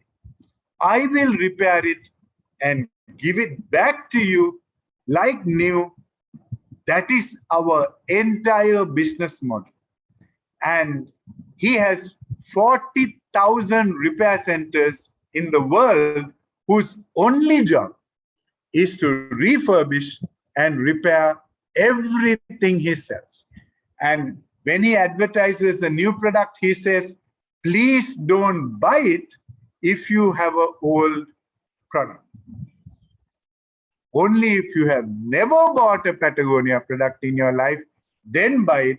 Because once you buy a Patagonia product, you and Patagonia will now have a relationship together, and we will keep refurbishing your products and making it like new for as long as we can, 20, 30, 40 years. Now, what do you think of that for a business model? That is his amazing business model. And with that business model, he has reduced the waste, carbon footprint, and water footprint by nearly 30 to 40%. Now, I already told you Unilever now has not been able to do that because 2/3 of its carbon footprint is at consumption. And majority of Unilever products end up in the dustbin. So we cannot do that. And here is a company that is using this. And here's a great vision from Patagonia. He says, Patagonia aims to make its clothing items last a lifetime through high quality and repairability. Repair is a radical act in the Patagonia strategy. Can you imagine a company saying, our strategy is to repair? Just imagine. Companies like Apple then are put to shame because Apple's model is get consumers buying a new Apple every 3 months, every 6 months, and wasting of all the resources. So companies like Apple, companies like Microsoft, unfortunately cannot be called sustainable business model companies because they are always trying to sell another product, whereas Patagonia is trying to sell no products during the lifetime of a person who buys a Patagonia product. Yeah. And I also read that 3 companies, Microsoft, Apple, and even Amazon have actually protested against some of the new climate emergency solving initiatives of the Biden government. So I want to call out these 3 companies and say, all 3 of your companies are unsustainable companies and contributing to the climate emergency of the planet because you have not understood the simple fact that you should not be protesting any initiative. You should be supporting initiatives. And this is what you have dropped the ball on. Yeah. So I can tell you, Google is doing the right thing. Tesla is doing the right thing. Unilever is doing the right thing, but needs to do a few more right things. Okay. But definitely not Amazon, definitely not Microsoft, and definitely not the Amazon, Microsoft, and the third company I mentioned are not doing, Apple are not doing the right thing. Okay, so Jeff Bezos and Virgin Atlantic and started moving on to space with their rockets for space tourism. Now, this tells you something about the 16th century leadership of Jeff Bezos and Virgin Atlantic's leader, Charles Branson. Here, the world is facing a COVID-19 crisis. 90% of Africans can't even afford to buy a COVID vaccine. Yet, only 5% of Africans have been inoculated with COVID-19 vaccines. Is that the time you spend billions and billions of dollars going on a trip for 20 minutes to space and coming back and said, we saw the stars? You should have put that money, Jeff Bezos and Virgin Atlantic, to help get the COVID-19 vaccine to every single consumer in the world before you started talking about selling tickets for $2 million to go on a space trip. So we can see 19th century leaders in these companies. Right. So now, let's now get to our third and final case. Our third case is about electric transportation and electric vehicles. Mm-hmm. Now, one of the revolutions that have begun by none other than Elon Musk is the revolution for electric vehicles. Now, you may ask the question. So let's talk a little about electric vehicles first. What is great about electric vehicles?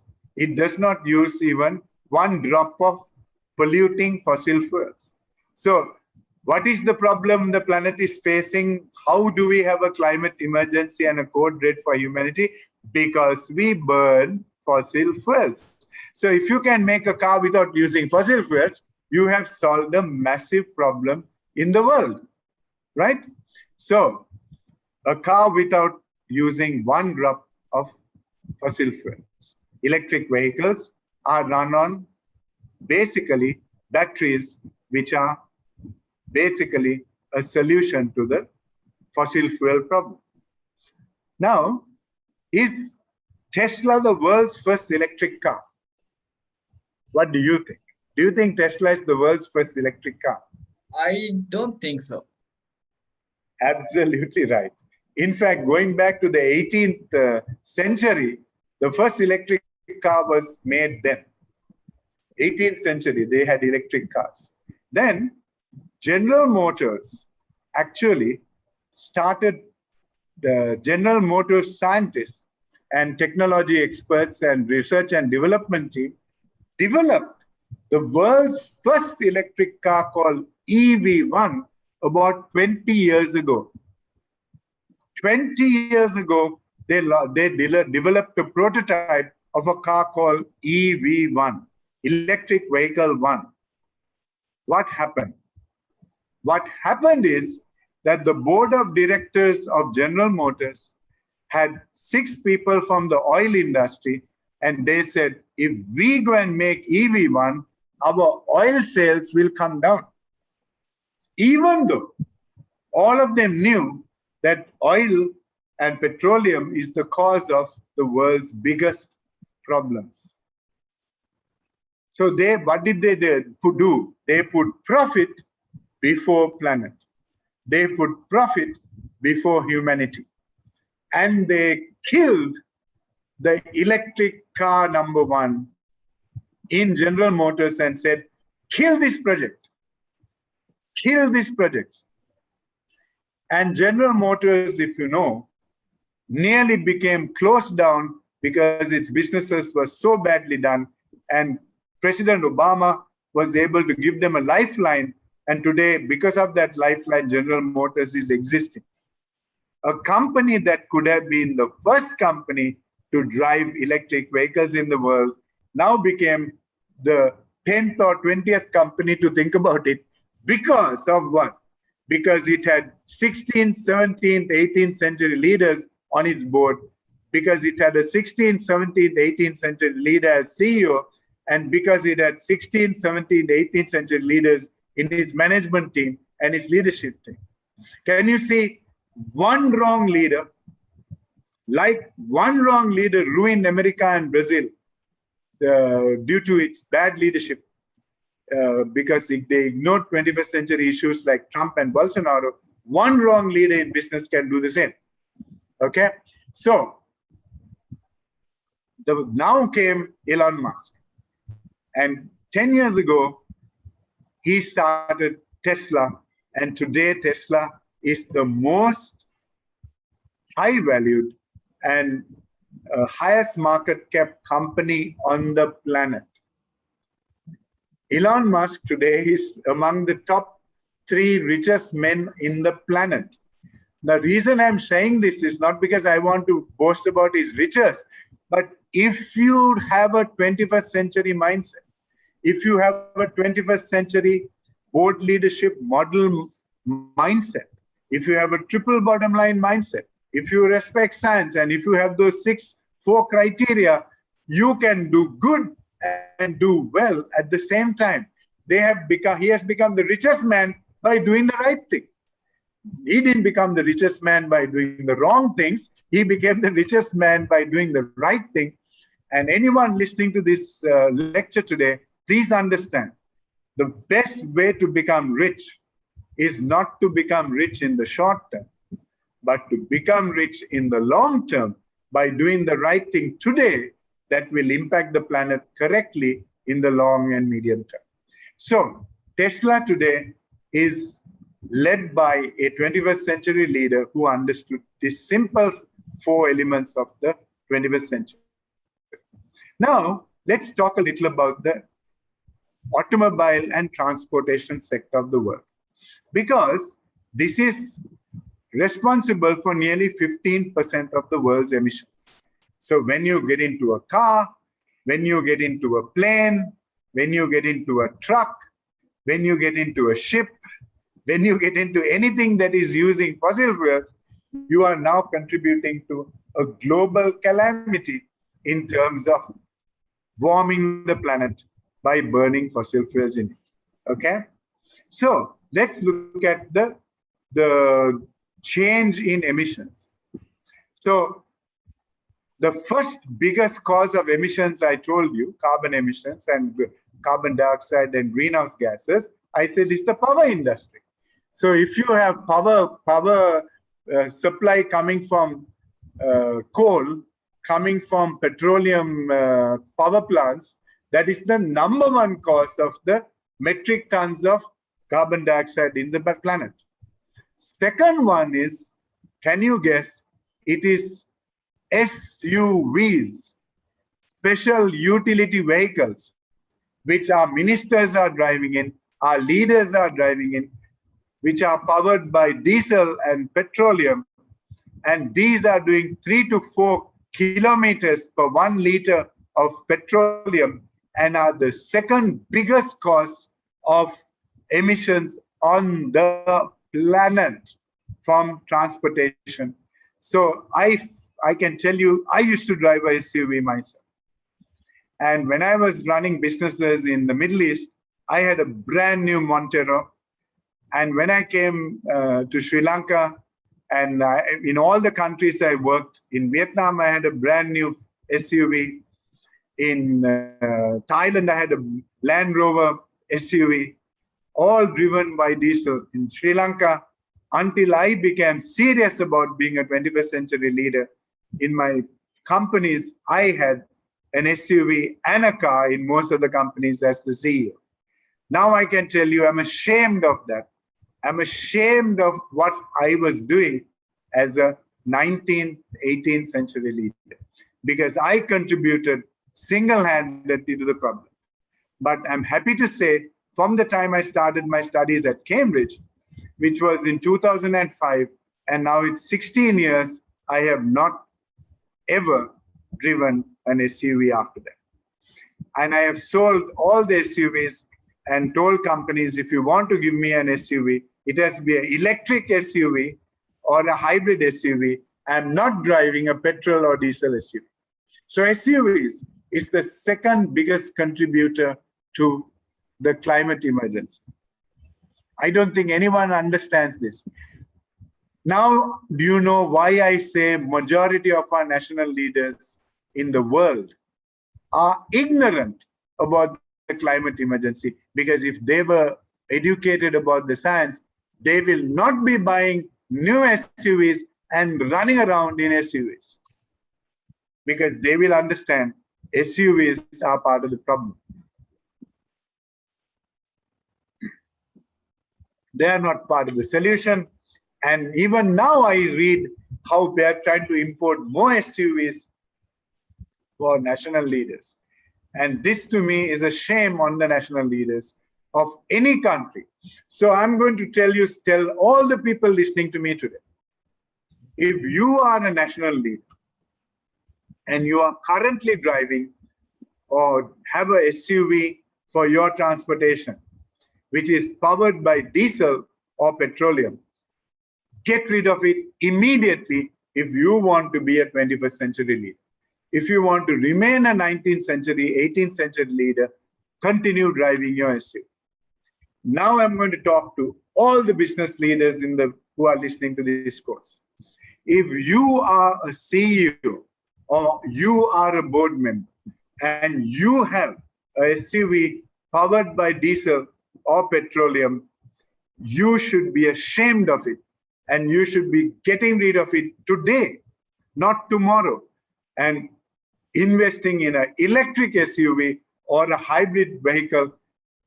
Because if you're doing something else, your business model is completely ruined because you are now part of the problem. So SUVs are bad news unless they're electric SUVs or hybrid SUVs.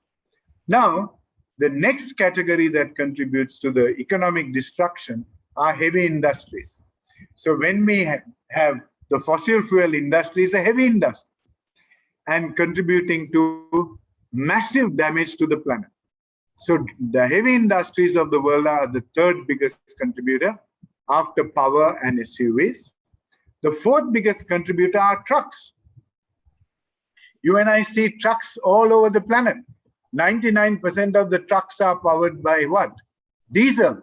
Diesel is the most polluting fossil fuel on the planet.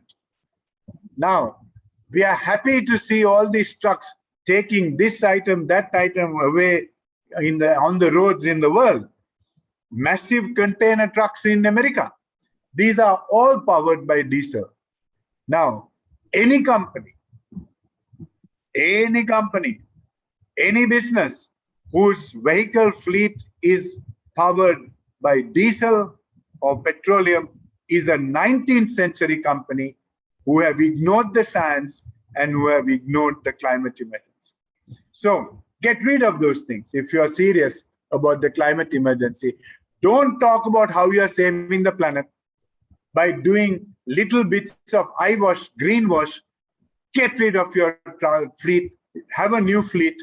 And today I'm happy to say many of the courier companies in the world are going for 100% electric driven vehicles.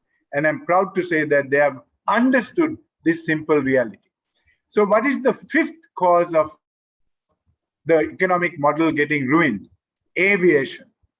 All the people who are flying around in the planet, all the people who are sometimes flying in the morning to Paris or Singapore and coming back home in the evening are causing massive, catastrophic damage to the entire planet by doing that. I used to do that too. I used to spend 5 to 6 months of every year going to Europe and teaching sustainability. And thank God for COVID-19, I cannot do that anymore. We are locked down and we can't just travel just like we used to. And I'm proud to say that the Institute of Directors of Luxembourg and the Cube in Ireland have understood this and are conducting all our 21st century board leadership masterclasses, including the Chartered Accountants of Sri Lanka, virtually, because then we don't pollute the planet. Trying to get to teach people about how not to pollute the planet. So you can't be teaching people how not to do it by doing it on the way, right? So aviation, we have to now look at aviation very differently. And today I can tell you the aviation industry is probably the most impacted industry in the planet, along with tourism, because people cannot just get on planes and fly like they used to. But you can see the aviation industry is trying to get everyone back on flights, but people are not traveling like they used to. So what does the aviation industry have to do? They have to replace their planes from diesel and aviation fuel and petroleum-based fuels to hydrogen and go for electric aviation and go for what I call biofuels that can definitely reduce their massive carbon footprint. But I hope you understood before that how much of damage SUVs, heavy industries, trucks and containers are doing before aviation. Aviation is number 5. I have already given you 4, energy and those 4, which are much worse. Now, what is the next level of pollution and ruining the economic emergency? Is shipping, ladies and gentlemen. So when we talk about shipping, we talk of big container ships which are now like countries afloat. What are they powered with? Diesel and polluting fossil fuels. They have to move from that to hydrogen and electric if they want to be part of the solution and not part of the pollution, right? So now we have covered 6 elements which are contributing to wrong business models, contributing to inefficient economic business models, inefficient economic growth models, because they have not understood what I have now talked about as the causes of having unsustainable economic models. I want to repeat those causes once more for everyone's benefit. Number 1, cause of a wrong economic business model or a wrong economic national model is using polluting fossil fuels for power and energy. Number 1. Number 2 is the using of SUVs, which are causing more damage to the planet than heavy industries, trucks, aviation, and shipping and cars. More than all of this is SUVs. So next time you see someone driving an SUV, you should be talking to that person and saying, do you know you are a part of the problem of the climate emergency and the code red for humanity? I hope everyone listening to this, if you are remotely having a SUV, sell it out and buy an electric SUV or a hybrid SUV. Become part of the solution. Don't continue to be part of the pollution. The third polluting area is heavy industries. And the first heavy industry we had to get out of is the fossil fuel industry, the coal industry, the petroleum industry, the diesel industry, the plastics industry, single-use plastics industry. These are heavy industries which are ruining the planet, not causing any good to the planet. So if you want to persist with those industries, you have to exit from fossil fuels if you want to stop this problem. The next area is trucks and container trucks. This is the next area. The next area, number 5, is aviation.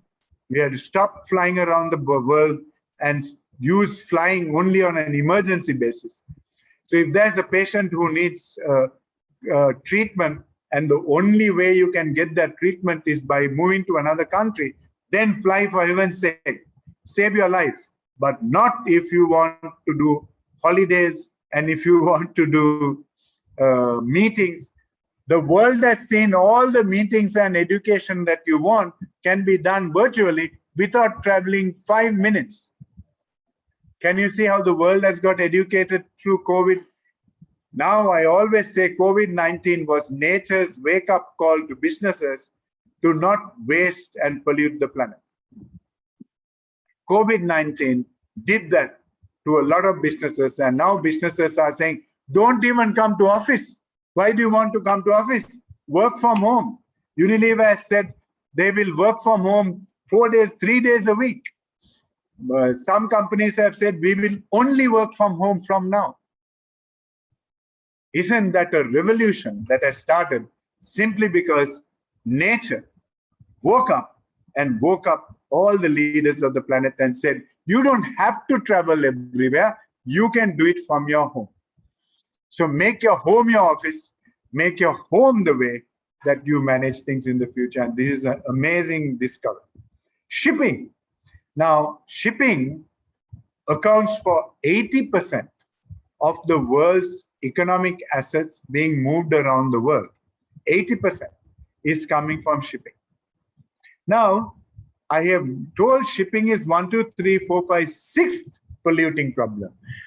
Even though it's accounting for 80% of the world's maritime trading, the maritime trading is accounting for 80% of world trade. 80% are ships, okay? But it is only the 7th item on the problem of pollution. But they need to now move to renewable energy sources like hydrogen, like electric, like biofuels, and avoid what they're doing. Now, the 8th item on pollution and disrupting the economic model are cars. Can you see how far down cars are? I have only number 8 in terms of pollution to the planet, right? After power, after SUVs, after heavy industries, after trucks, after aviation, after shipping, now we come to other cars, right? But a revolution has started in other cars. We are now calling it the electric revolution, the electric car revolution. And electric cars are already, in 2021, already about 2 to 3% of the world automobile industry. But they say by 2030, they will be almost 30 to 40% of the world's transportation. But you and I have to accelerate it even faster if we want to save the planet. So I would say anyone watching this program should ask the question, how do we move to electrics and hybrid vehicles by 2025? That is the cutoff period if you want to save the planet. So nations and companies and businesses and leaders of nations must accelerate the electric vehicle transition by 2025 should be the cutoff point, not 2030 and 2040 and 2060, if we want to save the planet. Right. Now, are people doing this correctly? What countries are doing this correctly? So let me give you some examples who are doing it right. So Norway today, as at 2020, 74.8% of all their passenger vehicles sold are now electrics. Number 2 country is Iceland, where 45% of their new cars are already electrics.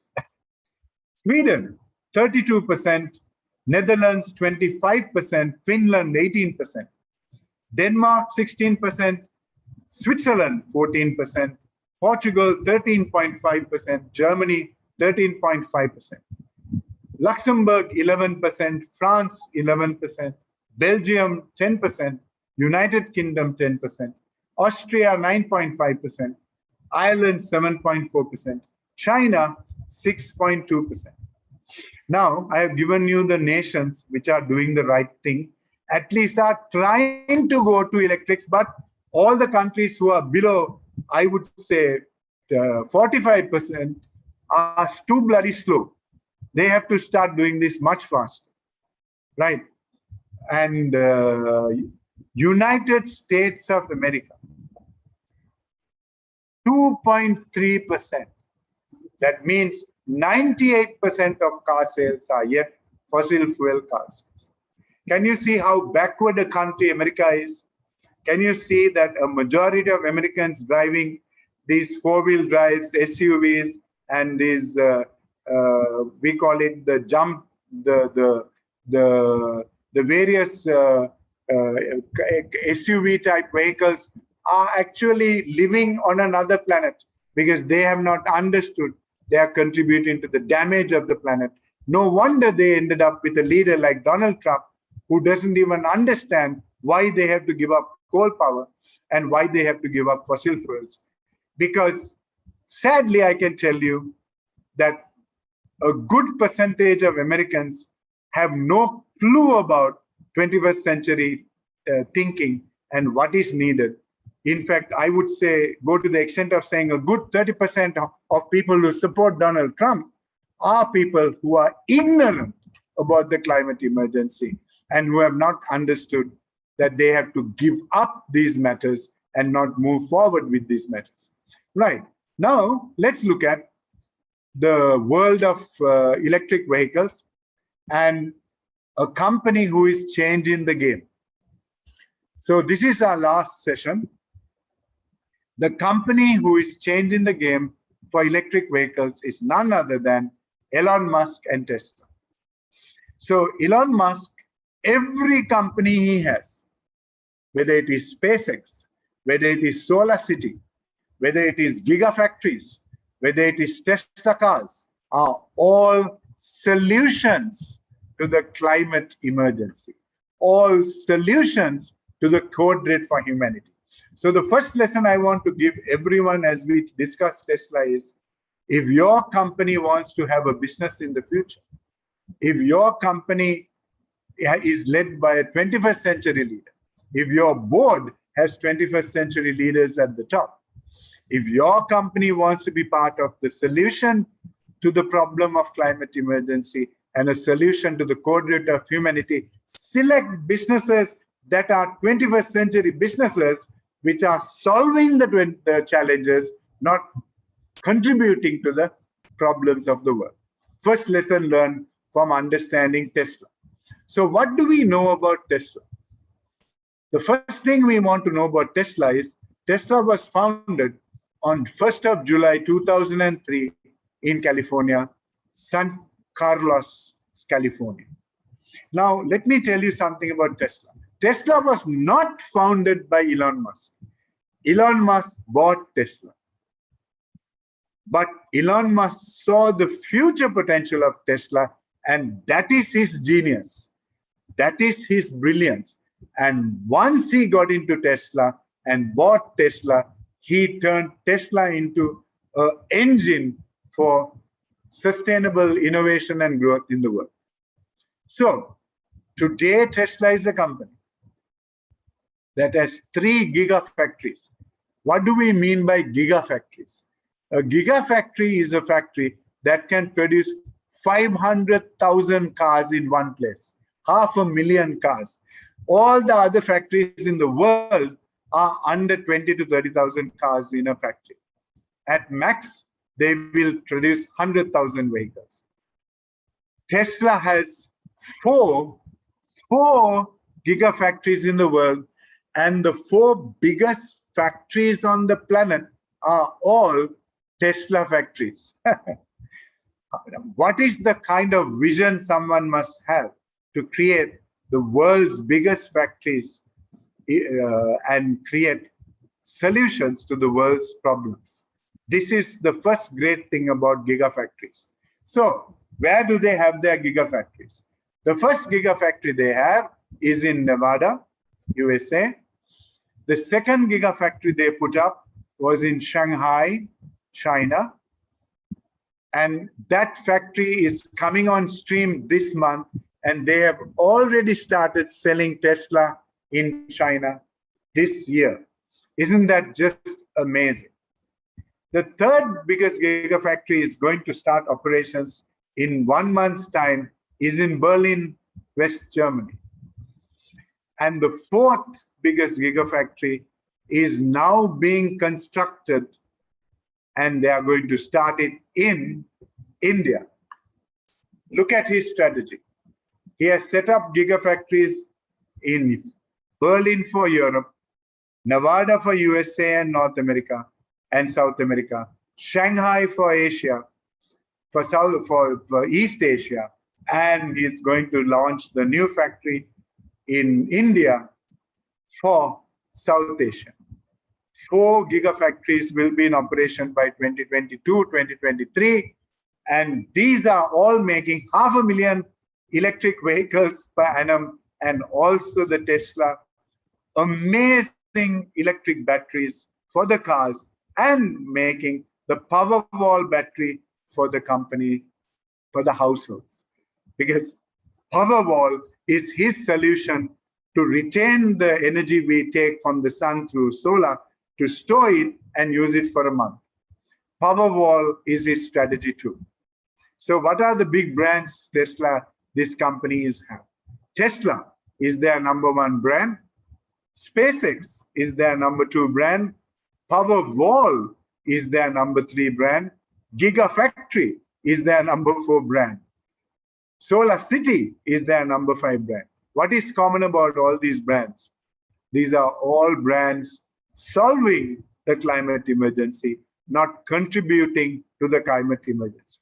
Now, I can tell you there are some car companies who are trying to solve the world's problem and be part of the problem at the same time. I call them having their feet in both pollution and creating problems and the solution at the same time. If you have your feet in two baskets, you're going to be split in two, right? That is what will happen.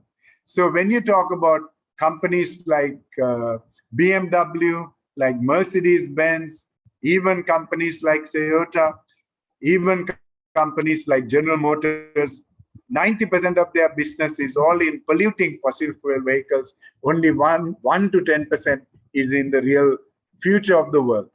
So we need companies to go to the future of the world, like Nissan, Renault, like Tesla, like NIO in China, like BYD in China.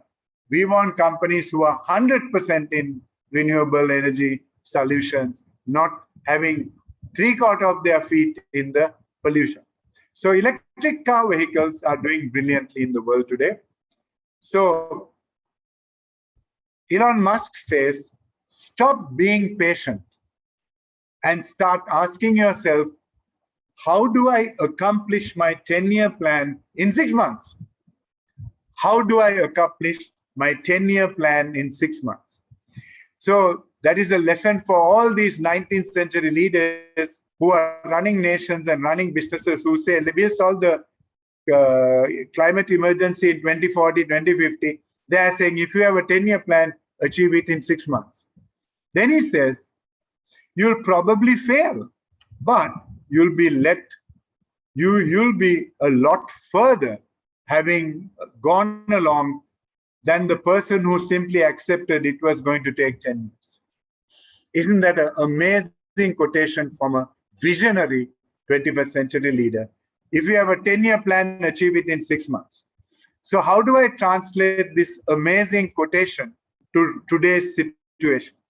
All the world leaders who want to support the planet and survive the planet should try to achieve it in the next 6 months before 2025, not wait till 2025, 2030, 2040.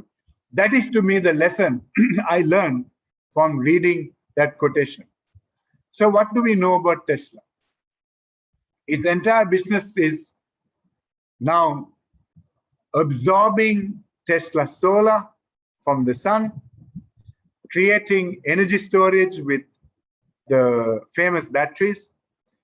They also have Tesla cars and Tesla battery cells. And everything they're doing is about solutions, not pollution. So is Tesla a major force in the car business? But remember what I told you, cars are only the 8th problem, not the first 7 problems. So in 2020, the global fleet of Tesla vehicles and solar panels enabled our customers to avoid 5 million metric tons of carbon dioxide. 5 million tons of carbon dioxide. So Tesla has now become a part of the solution, way ahead of everybody else. And its basic attack is on the fossil fuel industry, right? And they are changing the global ecosystem for energy, global ecosystem for cars. So Tesla, I already told you, has 4 gigafactories. They have now built a new gigafactory in Texas also. And that means they have 2 gigafactories in America, in Nevada and Texas. I already talked about Shanghai, Berlin, and India. And they are opening the next gigafactory, and they are moving their headquarters to Texas this year So that they're from California, they're moving to Texas for the new Texas gigafactory and operations. Now, somebody said, why is Elon Musk doing this? Here's my reason why I think he's doing this. Because when you begin to think like a 21st century leader, you begin to understand the mind of another 21st century leader. And I think, because I think 21st century leadership, I can understand his mindset. Texas is the oil capital of America. Texas is where they found oil. And Texas is known as the fossil fuel capital of America. If you want to change America, where do you want to change it first? You want to change it in Texas. I believe that is why he has put his next gigafactory and moving his headquarters to Texas. If you can convert Texas, you can convert the whole of America, right? And that to me is his strategy going forward. So Elon Musk is, I would say, the most visionary 21st century leader on the planet. And if I had to select only one leader from national leaders, business leaders, multilateral company leaders, organization leaders who epitomizes the 21st century, I will only choose Elon Musk. Only choose Elon Musk. Because why? He understands science. He's a PhD in science. So my first criteria is met. Number two, he has an urgency to impact the climate emergency. All his businesses are impacting the climate emergency. Tesla is, SolarCity is, SpaceX is, and gigafactories are. Number three, his business model is entirely based on triple bottom line, where he's putting planet and people before profit. So he meets the third criteria. Fourth criteria is, has he embedded the 21st century model of three emergencies and three disruptors into his board agenda, into his CEO agenda, into his management committee agenda, into his leadership committee agenda, into the mind of all his employees? Absolutely. Not only has he embedded it in their agenda, he has built strategy around it. So the greatest 21st century leader living on the planet today is Elon Musk. And I want to, in the same breath, say that the second best business leader would be Paul Polman and of Unilever, who to me is the greatest single non-business influencer in the planet today. I would, without hesitation, call Greta Thunberg as the most influential person on the planet who has said and called out all the world's leaders on this issue more than anyone else. So I would call her the greatest single influence. And even Sir David Attenborough and Professor Johan Rockström of Sweden have given Greta Thunberg the full respect, because she has done more, like I said, than the United Nations combined and all the world's leaders combined to raise awareness and to ask leaders to wake up that our house is on fire, and not to wait for 10 years to put the house on fire, or to do it in the next 6 months, or the worst case scenario is to do it by 2025. So I have now given you three amazing leaders. We continue with Tesla. Today, Tesla's share price, which was only $86 on 2nd of January in 2020, is already crossed $700 today. From $86, it is already over $700 per share. Per share, guys, and not some other story. Today, Tesla is the most valuable company on the planet. Okay. Now, What else do we know about Tesla? So in the year 2020, Tesla made 400,000 cars, 4 lakhs. The biggest car company on the planet is Toyota and Volkswagen. They made over 1.7 million cars. Toyota made about 1.5, 1.7. Volkswagen made about 1.5 million cars. Little Tesla made 400,000 cars, 4 lakhs. But what is the most valuable company in the world? The company that sells 1.7 million cars, or the company selling 400,000 cars, which is 1/4 of what Toyota is selling. And the beautiful story is that Tesla today has a market cap bigger than Toyota and bigger than BMW and bigger than Volkswagen and bigger than GM, bigger than Honda, bigger than Daimler Benz, and bigger than Ford combined. You can combine the market cap of all these companies as per December 11th, 2020. The combined market cap of all the companies I said on Wall Street is 582 billion. Tesla is already crossed $600 billion. Now, has Tesla created an amazing company? Has Tesla created a company bigger than all these companies put together? Yes. And that is the greatest story that I can share with you about Tesla. That a company that started in 2003, just 18 years ago, is bigger than companies who have been in operation for 100 years. And more valuable than companies in operation for 100 years. And why has that happened? Only because of one man, Elon Musk, and his vision to convert the world's to become the world's biggest car company. And I'm going to make a second prediction now. The first prediction I made was that by 2030, by the year, I said that we are in 20 years from now, by 2040, that we will have to all carry oxygen and put a face mask and carry water bottles. Let me give you a second prediction that majority of these car companies will close down. Majority of these companies who are in fossil fuels will be closed down. I can tell you today, by 2030, by 2040, you will not hear of majority of these car companies anymore. You will hear about Tesla.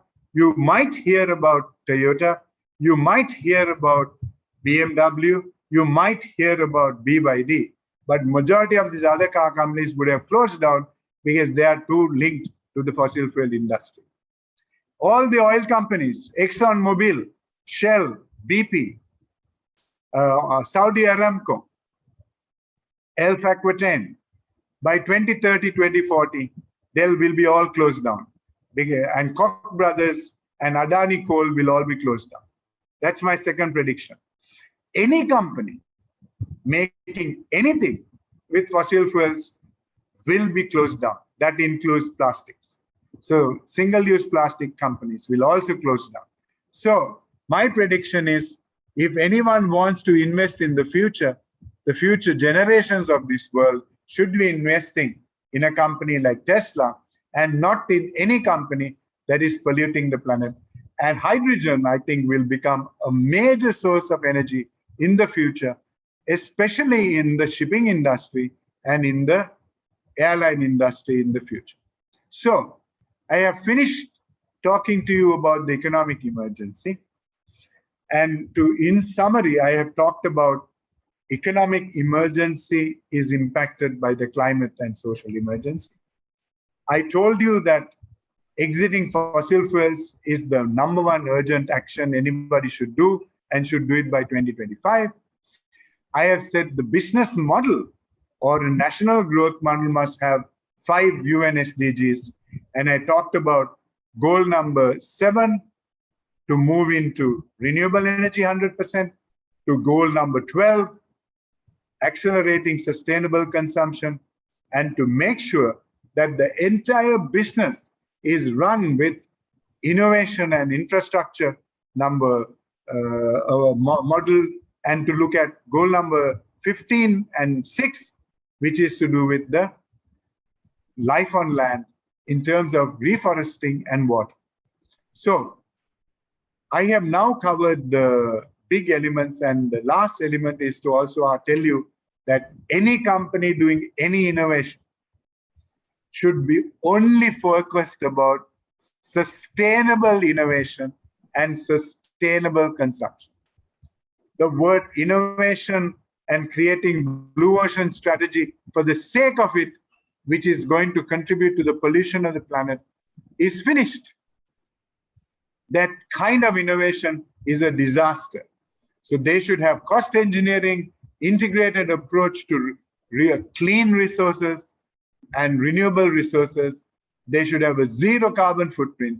And that is the future of a 21st century economic emergency strategy that is going to come and change the world in the future.